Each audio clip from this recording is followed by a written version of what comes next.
Oui, la présidence était très simple. D'abord, bonsoir à tout le monde. Grâce au secrétariat de Panorama, que je remercie, et puis à l'amabilité de la procureure qui a tout organisé. Et en votre nom à tous, puisque vous allez en bénéficier, je vous remercie. Il faut quand même essayer d'entrer un peu dans le vif du sujet, parce qu'il n'y a pas de présidence gratuite. Donc il faut toujours faire un discours, vous savez bien. Donc, vous ne diriez pas, vous êtes certainement président ou présidente de nombreuses associations et groupements. N'est-ce pas? Il ne vous reste plus qu'à être décoré, vous serez le français parfait. Il me semble que le sujet du livre de spiritualité n'est pas aussi évident que l'on pourrait le penser, parce que, sauf erreur de ma part, ce qu'on appelle le spirituel a effectué ces dernières années un assez grand déplacement.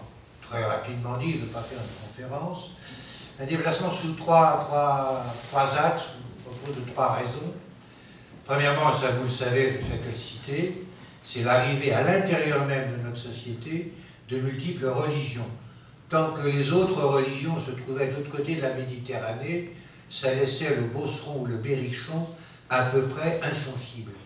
Mais le jour où l'islam se retrouve au lycée de Châtellerault, et que dans un collège de Châtellerault, vous avez un certain nombre de bouddhistes, c'est-à-dire qui sont chez nous, voilà qu'à ce moment-là, la donne du problème est modifiée.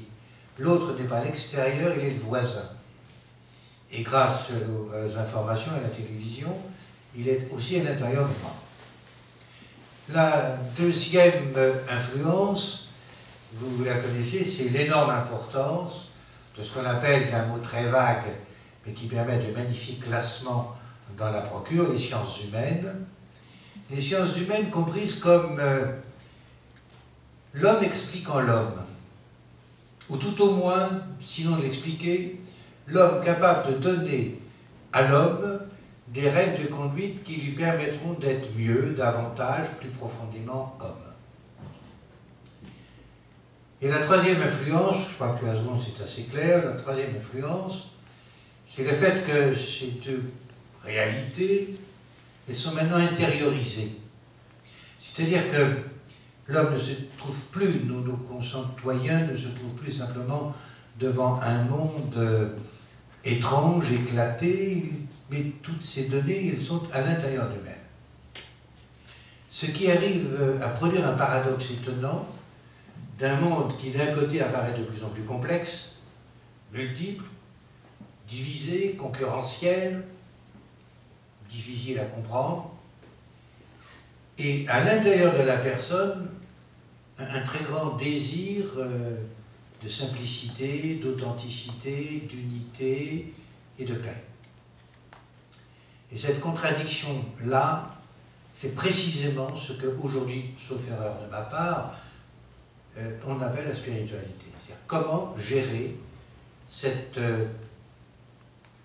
opposition, non, cette déhiscence, plus exactement, entre un complexe extérieur et un appétit, une envie d'intériorité simplifiée et en tout cas unifiée.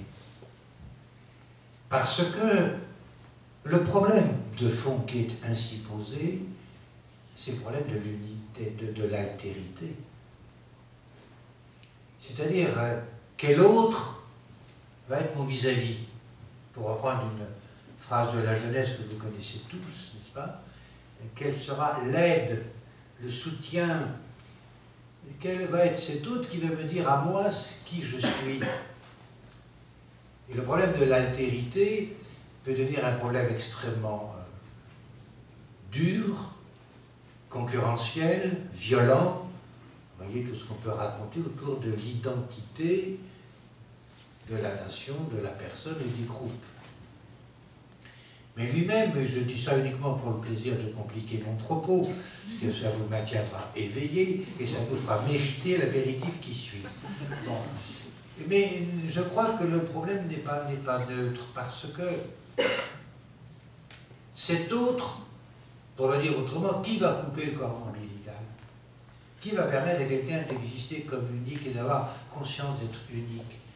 Cet autre, il peut être mon semblable, et à ce moment-là, il peut vous allez deviner l'allusion, devenir dévorant. Et s'il n'est pas dévorant, il peut devenir excluant. Et cet autre, il me ressemble, il est autant autre que mon semblable.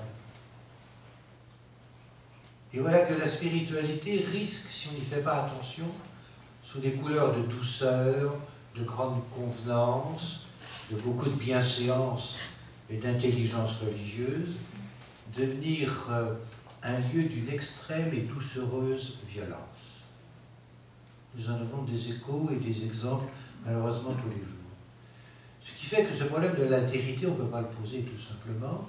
À mon avis, c'est le problème du tout autre. En quoi celui qui va me permettre d'être est autre que ce que moi j'imagine être autre. C'est-à-dire qu'il est lui, non pas moi. Car ce qui est en cause là, c'est que pour accéder à la personnalité, j'ai besoin d'une autre personne qui va me convaincre d'être moi, si ce n'est pas un autre moi, c'est-à-dire un toi, ce que je ne suis pas. Et voilà, troisième et dernière partie, pour conclure quand même, qu'on va retrouver un paradoxe, mais que je vais prendre au ras des pâquerettes.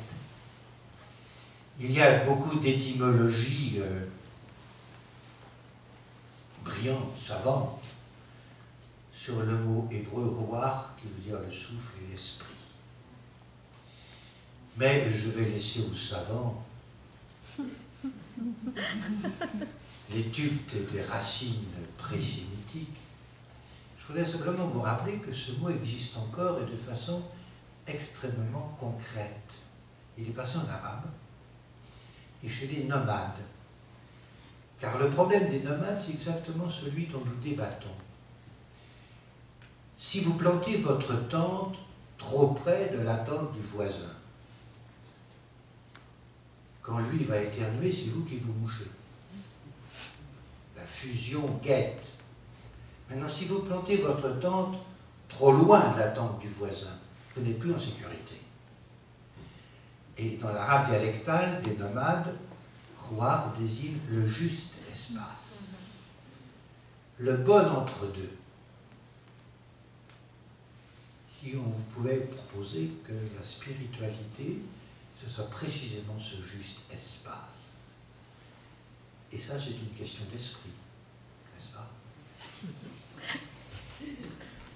Il me revient maintenant, après ces propos trop sérieux, dont je demande pardon, mais enfin, d'un président, on ne pouvait pas attendre moins, n'est-ce pas? Merci. Bon, je dois... Comment? Il faut que vous méritiez. Voilà.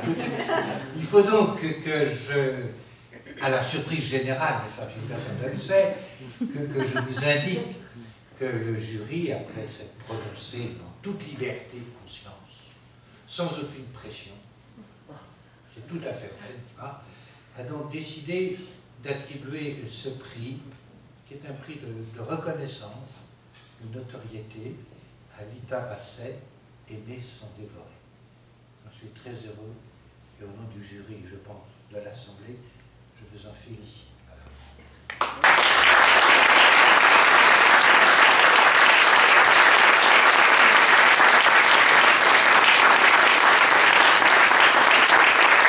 Alors, comme un président peut se spécialiser dans les choses vagues, pour un éloge précis, on va demander à Christian. Merci.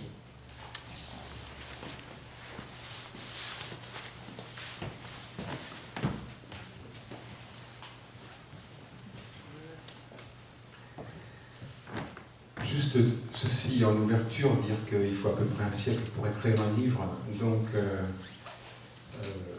une gratitude pour ces 5 personnes, pour ces 5 livres et pour le temps qu'ils ont demandé à chacun. On m'a amicalement proposé de dire quelque chose, et j'ai pensé peut-être que le plus simple, parce que le plus proche de l'émotion soulevée par votre livre, c'était un bloc d'émotions et de pensées, un noyau insécable d'émotions et de pensées. C'était de lire ce que j'ai écrit une fois que j'ai refermé votre livre. pour en avoir souvenir et aussi pour le proposer ensuite au jury, comme j'ai fait pour les autres livres ici. Je vous lis et ensuite je ferme ce livre et j'écris ceci. Si, comme je le crois, un livre doit être mesuré à la joie qu'il nous donne, alors celui-ci est un grand livre. Il prend le cerveau du lecteur et le travaille comme une pâte. Il parle de la vie et il est vivant. Son propos est simple et radical, le souffle vital, que l'on n'est même pas obligé de nommer Dieu, est présent en chacun de nous. Il est plus profond que notre volonté, plus puissant que nos humeurs. Pour peu que nous le laissions agir, nous en serons d'abord blessés, puis guéris, rendus au large, au clair, au vif. D'abord blessés parce que ce souffle est celui d'une épée qui s'abat et coupe tous les mauvais liens fusionnels qui font les familles, qui font les amours sentimentaux et même les églises. L'art de vivre est l'art de trouver d'instinct la bonne distance. Ce que ce livre a d'heureux, c'est son humilité et sa manière réjouissante de renverser les croyances ordinaires, de nettoyer la pensée chrétienne avec un chiffon de livres, mais aussi d'expériences vécues, de la cendre mortifère qui parfois la recouvre.